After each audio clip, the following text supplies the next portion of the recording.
2024 te du ca bokk dañuy ànd ak Ousmane Sonko démb mi ngi woon ca Louga caravane am da doon dem Ndar ba mu yeggee ca Louga nag jot na fa yëkkatee kaddu jëm ci coow li nga xam ne moom la fi yëkkati ne benn liste bu baax mu am ci opposition bi moo di wàllu Yewwi jur na coow nag waaye teggu ci tànkam tey la ko gën a dëggal Galaye Sylla sa diwaanu Louga. yi ko jural juyoog opposition bi Ousmane Sonko wàññiwu ci dara bi mu yegsee ci Louga. ku bëgg Macky Sall jóge fi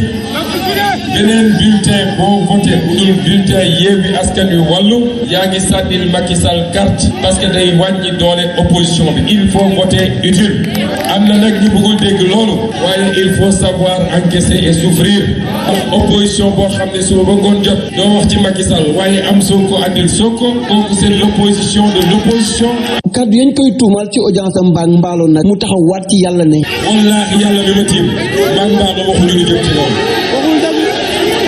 élection bii bu jaaree yoon ñu nangu ko bu jaarul yoon ñu contesté ko mais du ñu nangu élection bu ñu sàcc fii Sénégal. émigré yi nag Ousmane Sonko jàpp ne. mooy ñi gën a patriote ci Sénégal mooy ñi nekk ci diaspora bi parce que yàlla da leen may ñuy dund foo xam ne gis nañu réew mu normal naka lay doxee xam ne alalu réew mi ñu ngi koy téye ci biir réew mi waaye suñ ko téye ci réew mi dinañ fexe ba mu dugg fi mu war a dugg ku fa lekk dërëmu contribuable boo moytul sa kaso leer na. farandoo Macky Sall yi ci dëkk bi tamit jot nañu seen wàll. lii nag su ma koy wax xam ngeen ni bokk na ci dóorkat yi nga xam ne dóor nañu ay milliards. caravane Yewwi bi nag bëggul woon a jaar ci biir Louga waaye militant yee taxaw temm barre route nationale bi laataa ñu leen koy nangul. ci ñu koy waxtaanee gis nga kàddu yi Ousmane Sonko yooyu di analyste politique bi di Alioune Ndiaye la mu ca gis moo di Ousmane Sonko dafa dëgmal xeex jëmale 2024 ndax opposition bi ci biir opposition bi am na ñamu njorti ni kon ëllëg mën nañu nekk ak moom ay adversaire fas génne defante ci arène bi kon nag dafay teel a faagagal seen tànk lañ ci fay yegg ñu teewlooy kàddu moom Alioune Ndiaye. moom ak ñi mu àndal ñëpp képp ku ñu gis nga commencé jóg ñu jàpp ne yow sa jóg bii bu ñu deful ndànk mën na mel ni ñoom seen jóg dañ lay commencé di la diaboliser Bougane Gueye Dany ci élection législative bi bokkul taxaw na nee na nañ voter opposition bi c'est dans leur intérêt mais ñemewuñ taxaw ñoom fii mu nekk wax ko ouvertement parce que bon ñoom ils ont passé tout leur temps gëmloo nit ñi ne Bougane Gueye Dany Macky Sall la àndal kuy analyser politique da ngay xam ne aar Sénégal am nañ avenir moom il a intérêt à ce que ñu bañ a fël moo tax mu leen di diaboliser waxu ko simplement parce que dafa bëgg un gain électoral immédiat gagné élection yii di ñëw dimanche dëgg la ci la bokk mais daf ko wax aussi parce que daf leen bëgg a éliminer dafa jàpp ne moom dafa war a gëmloo nit ñi ñëpp ne bu weesoo moom kundum amul kenn Sénégal bu war a wax nit ñi gëm la moom moo fi baax moo ci tane mbëri na ñoo xam ne fii Sénégal jamono ji loolu lañ las ba njàngan ngay def ci kàddu yooyu nga xam ne Ousmane Sonko yëkkati na ko ci opposition bi. pratiquement sama xalaat safaanu wala xalaatu Aliou Ndiaye benn la rek li mu wax moom mooy dëgg Ousmane Sonko mënut a wax Sénégal ni moom benn liste bi mu bokk boobu donc moo baax ñeneen ñi ay sénégalais lañ am liberté am crédibilité am sañ-sañ ci wàllu pété gisuma nit ki ci ban raison lay sukkandiku ni ànduma ak Macky Sall fekk mu ngi ànd ak Macky Sall ci suuf kan nga ragal Birahim Touré bu ne ànduma ak Bougane mais mu ngi ànd ak Bougane ci suuf kan la ragal lan la jublu ci loolu amul sens jàpp naa ne méthode de communication la boo xam ne xëy na yow mi nekk leader nekk ci opposition bi boo xawee nooy tuuti reculer boo xawee nooy tuuti doo continuer sa yoon da ngay xaw mel ni ko ragal c'est une communication d'intimidation la boo xamante ni bii ku dul man baaxoo mooy li moo sànq ci Aliou Ndoye bi may wax ci wàllu Bougane ku dul man baaxoo du waxu nit ku bokkul fi ma bokk fi nga bokk baaxul du waxu nit du respect ci devant les Sénégalais yi ngay waxal te man jàpp naa ni ku nekk bu amee sañ-sañu def choix comme ni ma amee sañ-sañu def choix wàllu bii tey ak Yewwi Askan bi ñu koy initier di ko nas Ousmane Sonko bokk ci woon ci jotaay yu jëkk ya Ousmane Sonko bokk ci woon après la ci soog a bokk te nañ delluwaat ci historique wool Doudou Wade wool ñi nga xam ñooy mag yi nekk ci biir PDS ak parti yi ñu entamé woon bu njëkk ak taxawu Ndakaaru pour xool ci ban coalition la ñu mën a taxawal pour demee ko ci élection législative ak locale yi après bi ñu demee dem li ci xew ci li ci xew ci ba tey mu ëgsi fii nii non bu ñu wax ni Yewwi rek moo am crédibilité quand même il faut que ñu respectante ci biir discours yi Pape Djibril Fall ñu respectel ko ab idem waa ñu respecté leen mais ñoom Alassane Sall non pas Thierno Alassane Sall Alassane Sène ñoom Alassane Sène du ci coalition gëm sa bopp la ñu bokkoon est-ce que Bougane joxañ na leen ni leen valable leen wala da ngeen a légal ou autre chose pourtant coalition bu am doole ñu ngi battre seen campagne normale kenn déggu leen fenn ñu ngi dajale seen ay nit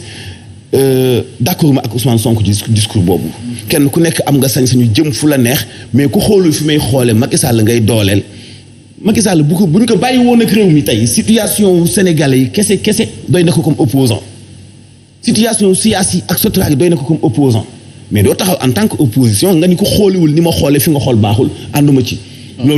loolu kenn du ko nangul Ousmane Sonko kenn du ko nangul kaneen fi ngay xool day baax nga bàyyi kaneen xool fi muy xool itam baax ñu àndandoo liggéey dem ci ay campagne bu ñu fi mën a jëlee Macky Sall ñu jëlee fi Macky Sall loolu mooy dëgg. alors Pape Djibril Fall dafa mel ni côté boobu la waxee nee na benn cible la ñu am benn adversaire la ñu am mu di Benno Bokk Yaakaar ñoom opposition bi. mais mooy li valable ci Ousmane Sonko valable ci Pape Djibril Fall valable ci Doudou Wade plutôt Pape Diop valable ci ñi nga xam ne ñoom ñoo nekk waa Wallu mais moom moo valable ci Bougane Gueye Dany valable ci ñeneen ak ñeneen benn adversaire la ñu am toute l'opposition réunie koo xamee ni bokkul opposition. li ñu naan contributeur na parti de contribution nga collabo nu ñu ko mën a waxee ci ay jamono bu ñuy dellu si ci histoire mais ñooñu wane nañu seen bopp ne ni ñun donte bokkuñu ci biir Benno Bokk Yaakaar mais ñun suñuy acte suñuy wax ak suñuy doxalin yépp mu ngi jëm ci Macky Sall mais il faut avoir du respect vis-à-vis de ses partenaires politiques parce que même bu fekkee ne bokk leen benn coalition mais yéen a bokk yenn objectif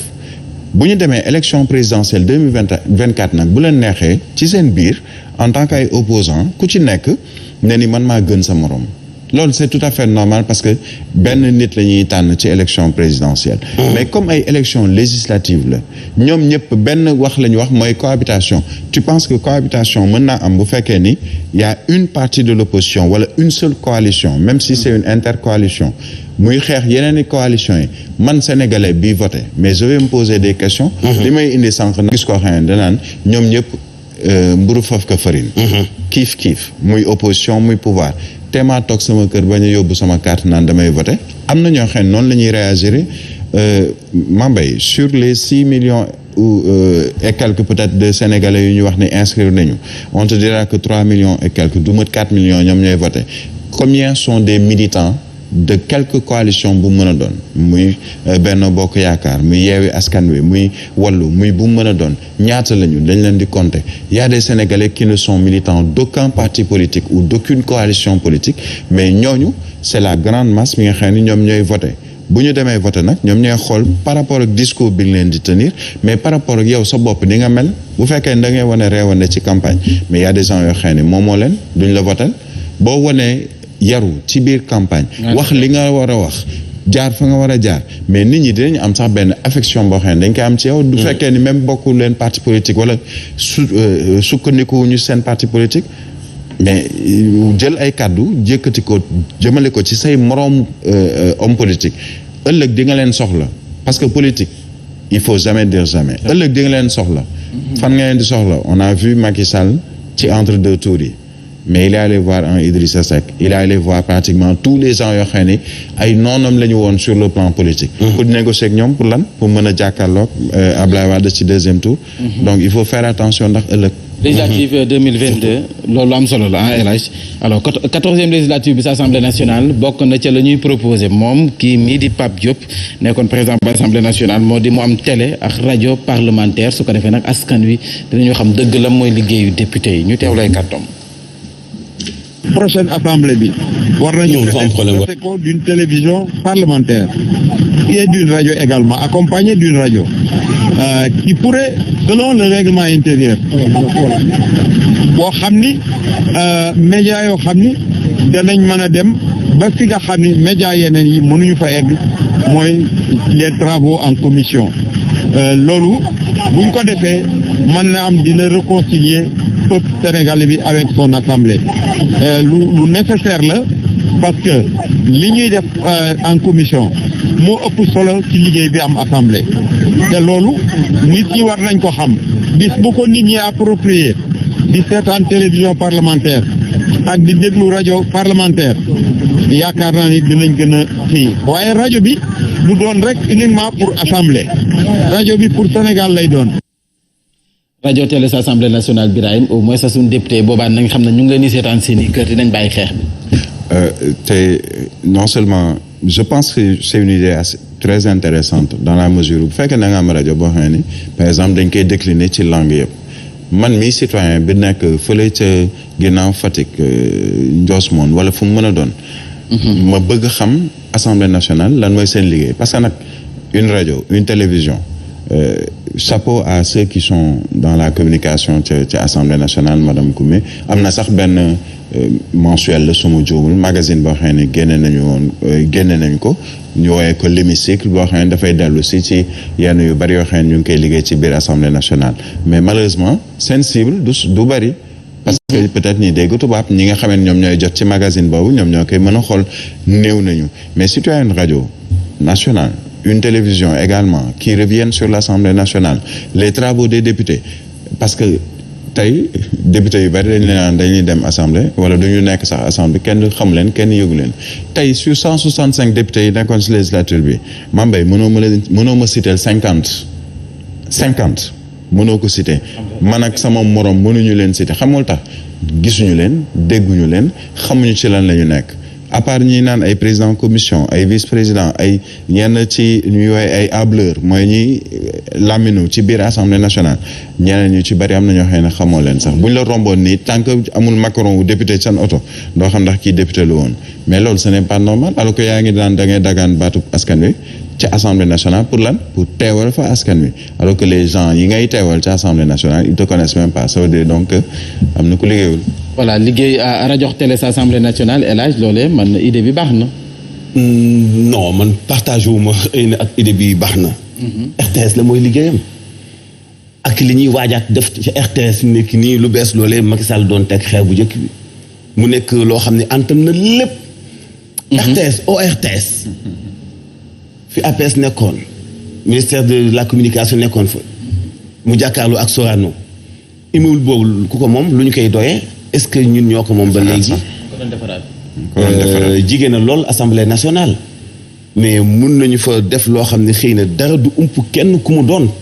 ci li xew assemblée nationale ñu koy def en direct parce que boo seetee bu ñuy def séance plénière à l'assemblée nationale boo xam ne ñëpp dañ ko war a gis déglu ko seetaan ko RTS moment boobu deful lu am solo lu mën a tee mu teg ko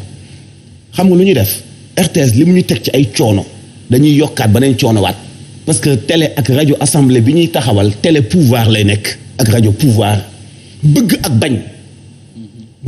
bañ bu pouvoir bi lay nekk te loolu kenn du ko dindi Birahim xam na li may wax ci wàllu expérience c'est que nag ci biir homme politique yi ku ne ak passion am Pape Diop ak Macky Sall seen passion communication la Pape Diop moo taxawal RMD objectif bi mu amoon xëy na tey dañ ko raté amoon na ci nag vision bu baax pour Ndakaaru mais ña fay liggéey donc ci bootu ci mairie bu Ndakaaru avantage la mais tey man maa ngi interpellé Barthélémy Diaz mu jëlaat rajo boobu exploité waat ko ci beneen façon bu bokkul ak ni muy doxee parce que ci moomeelu ville bu Dakar la bokk donc na ko exploité naneen beneen bi ci des mooy Macky Sall ndeysaan taxawal na fi rajo taxawal na fi journal bu dul benn du ñaar loolu seen passion la ñoom mais xam naa ni comme dégg na ko nii xëy na sax après mën nañu ko monter parce que maa ngi jëkk a dégg ci Pape Djibril Fall communication la mooy passion moo ngi ñu nayam journaliste mais boo ko xoolee loolu forme la mais fond bi amul njëriñ parce que RTS lépp lu télé ak rajo bu ñu taxawal assemblée war a mën a def tey RTS mun na koo def am na ay moyens am na nombre bi am na possibilité bi te fa muy yegg xëy na rajo wala télé bu parlement bi du fa mën a yegg RTS mu ngi fépp mais lu tee mu ñuy jox de façon légale bu maandu liy xew foofee ci assemblée nationale utal ko programme mais bu fekkente ni bi yow da ngaa jiite RTS fa nga dëkk nga bëgg faa def rajo yow toujours da nga féete ak pouvoir bu taxawee nga ne taxaw mais Racine Talla laay waxal moom Guédiawaye FM di xeexal boppam foofu mooy jiite RTS di xeexal Macky Sall au niveau national mais bëggaatuñu beneen ñetteel. maa ngi jot benn message. Maam Diarra Fam. ñoom député yi diaspora yi